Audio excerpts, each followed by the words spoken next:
እስካሁን ከ315 በላይ ጎሎች ተቆጥረዋል። ያ ማለት ወደ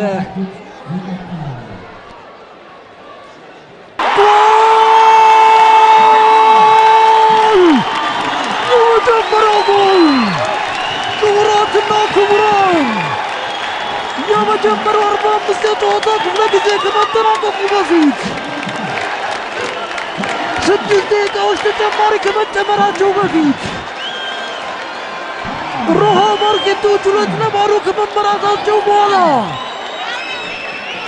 ወደ 2-1 የሚያቀርቡበትን ጎል አስቆጥረዋል። ክቡራትና ክቡራን በናትናኤል ኤርጌና ጎል አማካኝነት ወደ ጨዋታው ተመልሰዋል። ሮሃ ማርኬቶች ሮሃ ገበያ። ክቡራትና ክቡራን በመጨረሻም አልሰበር ያለው አልወድቅ ያለው አልታጠፍ ያለው የአቢጋሌዮላ መስመር በ7 ቁጥር ረባሹ ናትናኤል ኤርጌና አማካኝነት ተሰብሯል።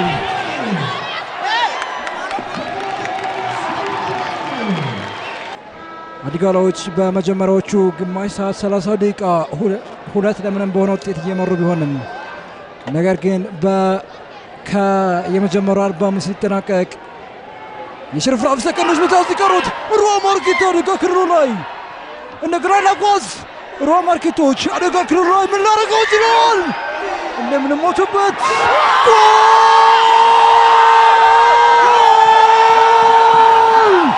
ሮሃ ማርኬት 81ኛው ደቂቃ ላይ ክቡራትና ክቡራን ሮሃ ማርኬት በመጨረሻው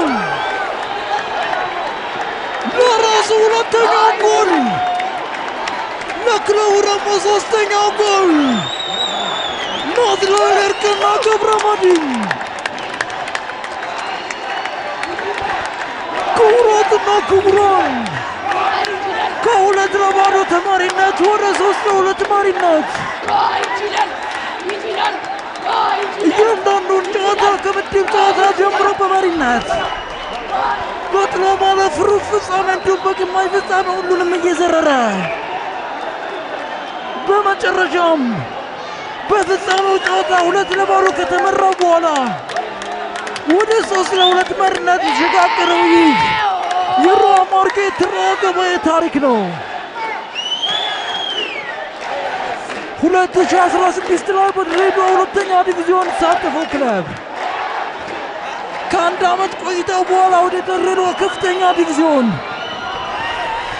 ማለፉን የሚያረጋግጥለት ትኬት ከቆረጠ በኋላ እንደገና የሁሉም ሊቀመንበር አለው እንዳለው የ43ቱ ክለቦች ሊቀመንበር ለመሆን 7 ደቂቃዎች ብቻ ይቀሩታል። ሮሃ ማርኬት ሮሃ ገበያ። ክቡራትና ክቡራን መጽሐፉ እንዳለው የቀደሙ የሮጠ አይቀርብም እንዳለው በመጨረሻም ዲጋላ እንደሮጠ ሁሉ አልቀደመም። በሁለተኛው 45 የጨዋታ ክፍለ ጊዜ አዲጋላ የመከላከል ክፍል በእጅጉ የተዳከመበት ሌላ ጎል ፍለጋ አደጋ ክልሉ ላይ 3ኛ ጎል ሃትሪክ ሰራ። ክቡራትና ክቡራን ናትናኤል ኤርጌና ገብረመድህን በ2 ደቂቃ ልዩነት 2ኛ ጎል። ደጋፊዎች አበዱ። ሮሃ ገበያ ሮሃ ማርኬት በ2 ደቂቃ ውስጥ 2ኛ ጎልን አስቆጠረ። ናትናኤል ኤርጌና ገብረመድህን 2-0 ሲመሩ ምንም የለም ችግር የለውም አሏቸው። አዲጋላዎች 2-0 ሲመሩ ሮሃ ገበያዎች ችግር የለም ብሩን አሏቸው። እንደገና 1 ጎል አስቆጥረው እየተጠገናችሁ ነው አሏቸው። 2ኛው ጎሉን አስቆጥረው ወደ አቻነት መጥተናል አሏቸው። እንደገና የፍጹም ቅጣት ምቱን ቢያመክኑም ማስተዛዘኛ የሆናችሁ ግድ የለም ብለው ተዋቸው። በመጨረሻው 3ኛው ጎል ካስቆጠሩበት ጨዋታ ማግስት 4ኛው ጎል በ2 ደቂቃ ልዩነት ውስጥ ለራሱ 3ኛው ጎል ለቡድኑ ደግሞ 4ኛው ጎል ናትናኤል ኤርጌና ገብረመድህን የጨዋታው ልዩነት ፈጣሪ 188 ኪሎ ሜትር አቋርጠው የመጡትን ክለብ ከሶማሌ ብሔራዊ ክልላዊ መንግስት ለእግር ኳስ መስዋዕትነት ከፍለው የመጡትን ቡድን መምራት ቢችሉም በመጨረሻዎቹ ደቂቃዎች ግን ቅስማቸው ሰብሮ ከሳጥን ውጪ ልክ እንደ ቦክስ ቡጠኛ ዘርረው ጥሏቸዋል። ክቡራትና ክቡራን የአሰልጣኝ አምር ረሺድ ቡድን በሁለተኛው 45 የጨዋታ ክፍለ ጊዜ ምንም ነገር መፍጠር አልቻለም። ከመከላከል እስከ ማጥቃት በተለይ የመከላከሉ አቅም ተዳክሞ የመጣበት በአዲጋላ ተጫዋቾች ማሊያ ውስጥ የማንቸስተር ዩናይትድን ተጫዋቾች ላይ የተመለከትን የሚመስለው። ክቡራትና ክቡራን በሁለተኛው 45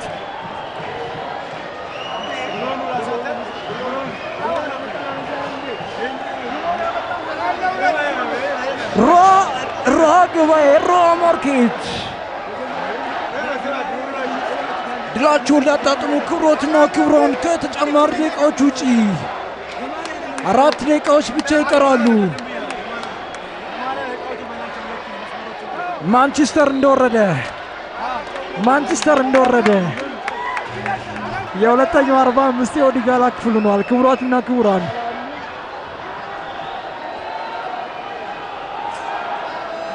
ሮሃ ማርኬት ለመውጣት ጥረት እያደረጉ ይገኛሉ። በራሳቸው የሜዳ ክልል ላይ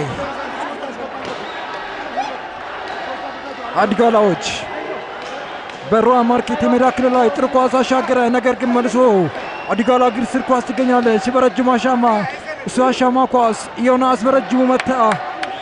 ዮናስ ሚድቄሳ የመታው ኳስ 2-2 ተያይዘዋል። ነገር ግን ግብ ጠባቂው ጋር ደርሳለች ኳስ።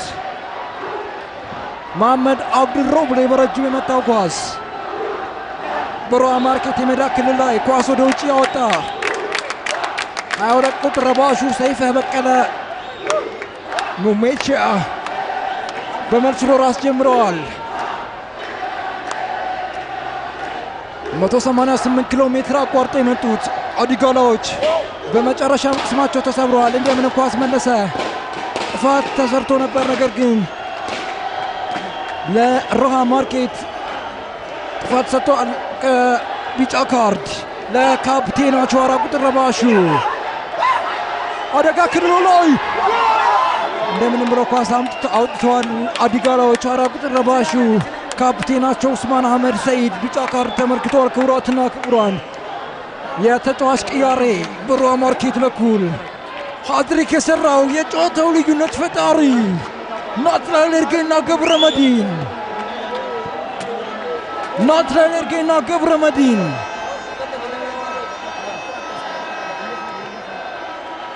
ተቀይሮ ወጥቷል። እሱም በመተካት ደግሞ ወንድዬ አደራው መኩሪያ ተቀይሮ ገብቷል። ሮሃ ማርኬት አስጀመሩ። ዮናታን ሚድቄሳ አዲጋላዎች የመልስ ሮራ ለሮሃ ማርኬት በቀይ መስመር አቅጣጫ ላይ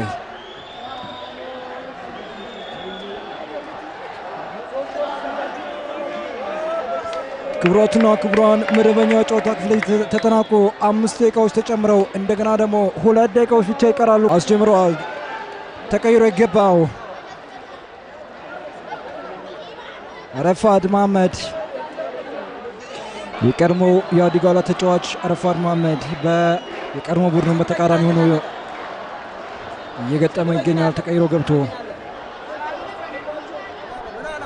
መሃል ቦታ ላይ አዲጋላዎች ሮሃ ማርኬት ኳስ አገኙ። 5ኛ ጎል ፍለጋ ነገር ግን እንደምንም ብለው ወጥተዋል። ከራሳቸው የሜዳ ክልል አዲጋላ ጥሩ ኳስ መሃል ቦታ አካባቢ ላይ በአንድ ደቂቃ ውስጥ ታምራቶች ይቀይራሉ ወይ? ይህ የሚሆን አይመስልም። በኢትዮጵያ እግር ኳስ ታሪክ እየተለመደ አይደለም። ክቡራትና ክቡራን ከሳጥን ውጪ አደጋ ክልሉ ላይ ምን ሊያደርገው ይችላል? ነገር ግን እንደምንም ብሎ ተማሙታ ወጣበት። ዮናስ ሚድቄሳ ለመውጣት ጥረት እያደረጉ ይገኛሉ። ኳስ ወደፊት እየገፋ ይገኛል። ጥሩ ኳስ አሻገረ። 14 ቁጥር ረባሹ ለመግባት ጥረት እያደረገ ይገኛል። ጥሩ ኳስ ሰጠው። አደጋ ክልሉ ላይ አምስተኛ ጎል ፍለጋ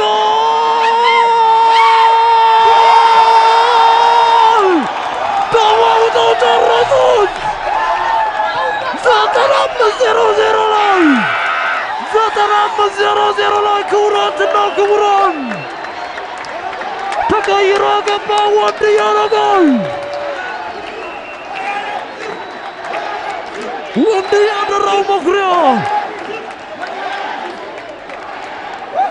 95-0 ከ0-0 ላይ ክቡራትና ክቡራን የማልዳኛው ዲቀድር ፊሽካቸው ከመንፋታቸው በፊት ካፋቸው ላይ ነው ያስነጠቋቸው።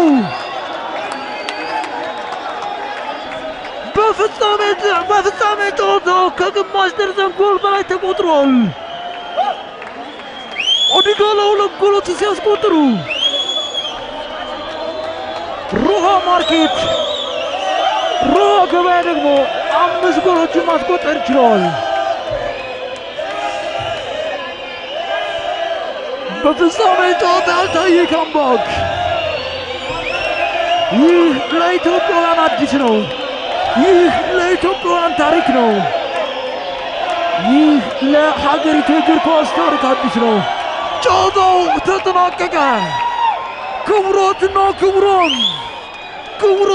ክቡራን የድሬዳዋ ሁለተኛ ዲቪዚዮን የዓመቱ የመጨረሻ ጨዋታ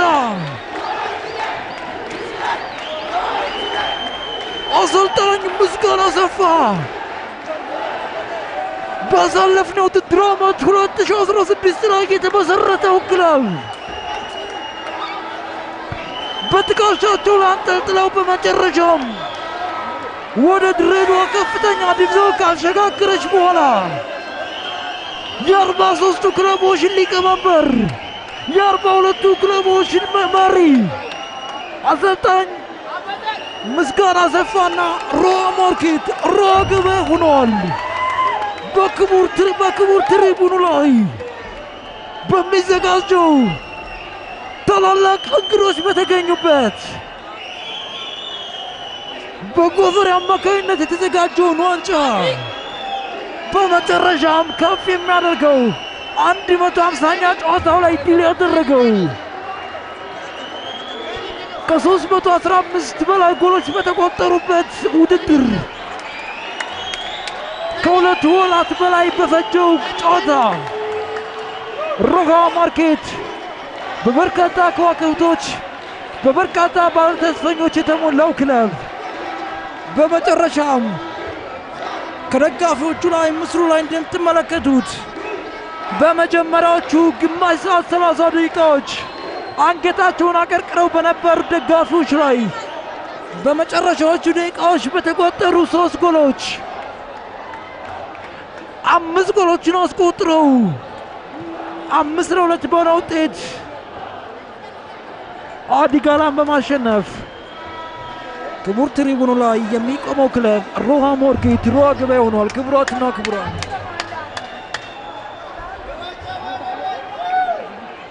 አንድ ነገር ግን መርሳት የለብንም፣ አንድ ነገር ግን መዘንጋት የለብንም። በታሪካቸው ለመጀመሪያ ጊዜ ተሳትፈው በታሪካቸው ለመጀመሪያ ጊዜ ወደ ከፍተኛ ዲቪዚዮን ያደጉት አዲጋላዎች 188 ኪሎ ሜትርን አቋርጠው ከሶማሌ ብሔራዊ ክልላዊ መንግስት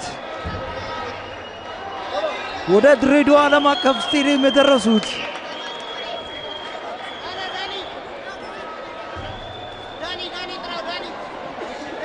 አዲጋላዎች ይህ ለነሱ የሚገባ አልነበረም። በመጨረሻ ግን ከአቅም በላይ በሆነ ምክንያት ሮሃ ማርኬት በተባለ ክለብ ምክንያት እጃቸውን አሳልፈው ለመስጠት ተገደዋል። ክቡራትና ክቡራን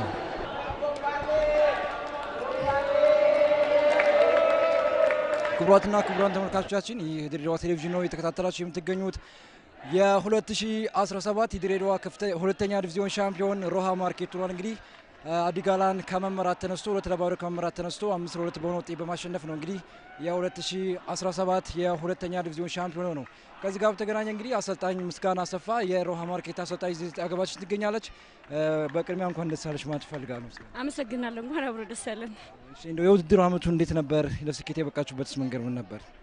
የውድድሩ አመት ያው ፈጣሪ የተመሰገነ ይሁን። አንድም ጨዋታ ባለመሸነፍ ሻምፒዮን ለመሆን በቅተናልና በጣም ደስ የሚልና መልካም የሚባሉ ነገሮችን ያየንበት እንዲሁም ደግሞ መጨረሻችንን አሳምረን ሻምፒዮን የሆንበት አመት ስለሆነ እጅግ በጣም መልካም የሆነ ለኔ ስኬታማ አመት ነበር ብዬ ተስፋ አደርጋለሁ። በዛሬው ጨዋታ 2-0 በሆነ ውጤት እየተመራችሁ ነበርና እንዴ ከዛ በኋላ ነው ውጤት ገልብጣችሁ ሻምፒዮን መሆን የቻላችሁትና እንዴ ከምን አንፃር ነው ሻምፒዮን ሲስተሙን ካምባክ የሰራችሁበት መንገድ እንዴት ነው? በተለይ ከመነበሻ ክፍል መልስ አዎ ይሄ አንዱ የኔ ታክቲክ ነው። አብዛኞቹን ጨዋታዎች ያሸነፍኩት ከእረፍት መልስ በኋላ ነበርና ይሄ አንዱ የኔ ጠንካራ ታክቲክ የምለው ነገር ነው። በጥቃቅን ስህተቶች ነበረ መጀመሪያ ጎሎች የገቡብን፣ አጋጣሚ መዘናጋቶችም ነበሩ። እነዛን ነገሮች አስተካክለን መቀልበስ እንደምንችልና በፊትም ስንቀለብሰው የነበረው አብዛኛው ጨዋታዎቼ ከ0-0 እየወጣን 1-0 እየወጣን ነበር ምን ተምንለውና አብዛኛው ጎሎች የምናገባው ከረፍት በኋላ ነው። ያ ማለት ቲሜ ያው በቂ ኢንዱራንስና አቅም እንዳለው እንዲሁም ደግሞ መነሳሳት የሚባለው ነገር ስላለና መልበሻ ክፍል ላይ ደግሞ የምሰጣቸው አድቫይስ ተግባራዊ ማድረጋቸው ምክሬን መስማታቸው ለውጤት አንዱ ግብአት ነበረ ብዬ ነው ማስበውና ብዙ ጊዜ ልጆች ያዳምጡኛል። በጣም ምለውን ነገር ወደ ተግባር ለመቀየር እጅግ በጣም መልካም የሚባል ስብዕና ያላቸው ስለሆኑ ያን መቀየራቸው ያልኩትን ነገር ወደ ተግባር መቀየራቸው ውጤት ይዘን እንድንወጣ አድርጎናልና በዚህ አጋጣሚ ልጆችን በጣም ነው የማመሰግነው። እንደው ስትጀምሩ ሮሃ ማርኬት ስትመጪ ከዛ በፊትም በተለያዩ ክለቦች መስቀለኛ እንደገና በቀፊራም ግማሽ ሲዝን ተመልክተናልና የውድድር አመቱ ሲጀመር ይሄ ሀሳብ ነበራችሁ እንደ መጨረሻ ላይ ሻምፒዮን እንሆናለን የሚል አላማ ነበራችሁ ሲጀመር? አዎ መጀመሪያም እንደ አላማ አድርገን ወይ ግብ አድርገን ስንይዝ የመጀመሪያ ግባችን አድርገን የነበረው ወደ ዲቪዚዮኑ መግባት ነበር። ሁለተኛ አላማ አድርገን የነበረው ደግሞ ሻምፒዮን የሚሆን ነበርና የመጀመሪያ ግባችንን ያው ቀደም ብለን መተን ያው ሲቀጥል ደግሞ ወደ ሁለተኛ ግባችን ለመሄድ የምንችለውን ሁሉ ማድረግ አድርገን እንዲሁም ደግሞ የሚጎሉኑ ነገሮች እየሰራን ዛሬ ያው ሻምፒዮን ለመሆን በቅተናል ማለት ነው። አብዛኛውን ጊዜ ኢትዮጵያ ላይ የተለመደ አይደለም፣ በተለይ ሴቶች ላይ ያለው የስፖርቱ ትኩረትና አንቺ ደግሞ በተለያየ ጊዜያት የተለያዩ ክለቦችንም ይዘሽ ሻምፒዮን የሆንሽበት ሁኔታ ተመልክተናል። አንዱ ከዚህ ጋር በተገናኘ የምትይው ነገር ካለ ከሴቶች ጋር? ያው እድሉ ካለ አቅም አይጠፋም እና እኛም እድሉን መፍጠር እንችላለን። እድሉ ከተፈጠረልን ደግሞ መስራት እንደምንችል አቅም አለን ማለት ነውና ያው እግር ኳስ ወይ ደግሞ ስፖርት የሴት የወንድ የሚባል ነገር የለውም። ያው አንዳንድ ባዮሎጂካሊ ካልሆነ በስተቀር አቅም እንዳለን የምናሳይበት መድረኮች ነንና አልተለመደም። በእርግጥ ግን ያው ድፍረት ይፈልጋል፣ ጥረት ይፈልጋል፣ እንዲሁም ደግሞ ያው ቆራጥነት ይፈልጋል ለመስራትና ለዚህ አሪያ የምትሆነ ያው መሰረት ናት። መሰረት ድሬዳዋ ከነማን በማስገባት እንዲሁም ደግሞ በሷ እጅ በመሰልጠኔ ለኔ እሷ አሪያ ስለሆነች ወንድ ላይ መስራት ለኔ ብዙም አዲስ አይሆንብኝም። አንደኛ የሷ አሰልጣኝ ነበርኩኝ፣ ሁለተኛ እሷም ሰርታው አድርገው አሳይታኛለች። እሷ ለኔ ትልቅ ትምህርት ቤቴ ስለሆነች ከሷ የተማርኩትን ነገር እኔም ወደ ውጤቴ ለመቀየር ብዙም አልከበደኝምና በዚህ በኩል ያው ምሳሌና አሪያ ለሆነችኝ መሰረት ኢንስትራክተር መሰረት ማንኔን ማመስገን ፈልጋለሁ። ከፊታችሁ ከባድ ውድድር ነው የሚጠብቃችሁ። የተለያዩ ፕሮፋይል ያላችሁ ተጫዋቾች በተለያዩ ቦታ የተጫወቱ እንደገና ደግሞ ውድድሩ የሚያውቁ ተጫዋቾች ያሉበት ከፍተኛ ዲቪዚዮን አለ። ያው በቅርቡ ጀምራ ተብሏል። ቀደም ብላችሁ ማለፋችሁን አረጋግጣችኋል ከዚህ ከዋንጫው በፊትና ለዛስ ምን አይነት ዝግጅት እንደው ምን እንጠብቀው? ሮሃ ማርኬትን በቀጣዩ ሲዝን እንጠብቀው በከፍተኛ ዲቪዚዮን? ያው አንደኛ ዲቪዚዮን ላይ ልክ እንደ ሁለተኛ ዲቪዚዮን ያው ትንሽ ቀለል ያሉ ነገሮች አናገኝበትም፣ ትንሽ ከበድ ይላል። ውድድሩም እንዲሁም ጠንከር ያለ ነውና እኛ ቀደም ብለን መግባታችንን አስመልክቶ የመጨረሻውን ያው ቅድሚያ ለሚገባው ነገር ቅድሚያ መስጠት ስላለብኝ የመጨረሻውን የዛሬዋን ቀን ድረስ እኔ ምንም አይነት እቅድ አልያዝኩም። ከዚህም በኋላ ግን ባለኝ ነገር ሮሃ ማርኬትን ልክ እንደ ሁለተኛው ዲቪዚዮን አንደኛው ዲቪዚዮን ላይ ተፎካካሪ ብቻም ሳይሆን ወደ ሻምፒዮን የሚሄድ ጠንካራ ቲም እንደምሰራ አረጋግጣለሁ ማለት ነው። መጨረሻ ማስተላለፍ እንትፈልጊውን በተለይ ከድሉ ጋር በተገናኘኝ? እሺ በመጀመሪያ ደረጃ ያው እግዚአብሔር የተመሰገነ ይሁንና ለዚህ ነገር ትልቅ አስተዋጽኦ ያደረጉትን የሮሃ ማርኬት ኮሚቴዎች እንዲሁም ደግሞ ማኔጅመንቶችን በጣም ማመስገን ፈልጋለሁ። ምክንያቱም በበጎ ፈቃደኝነት ይህን የመሰለ ቲም እንዲመሰረትና ዛሬ ላይ ሮሃ ማርኬት ኮሚቴዎችን በጣም አመሰግናለሁ። እንዲሁም ደግሞ ይህን የመሰለ ውድድር በማዘጋጀት ድሬዳዋችን ላይ ትልቅ አስተዋጽኦ እንዲኖር ያደረጉትን የውድድር አዘጋጆችን እነ ኮሚሽነር አለሙ መገራን እንዲሁም ደግሞ እነ ኤርሜስን የተለያዩ አካላቶችን ያለምንም ነገር ይሄ ውድድር ተጀምሮ እስኪጨርስ ስላደረጉት አስተዋጽኦ እጅግ አድርጌ አመሰግናለሁ። እንዲሁም ደግሞ የሮሃ ደጋፊዎች እስከ መጨረሻው ድረስ ከኛ ጎን በመሆን ድጋፋቸውን ሲሰጡ ለነበረው ሁሉ እጅግ በጣም አድርጌ አመሰግናለሁ።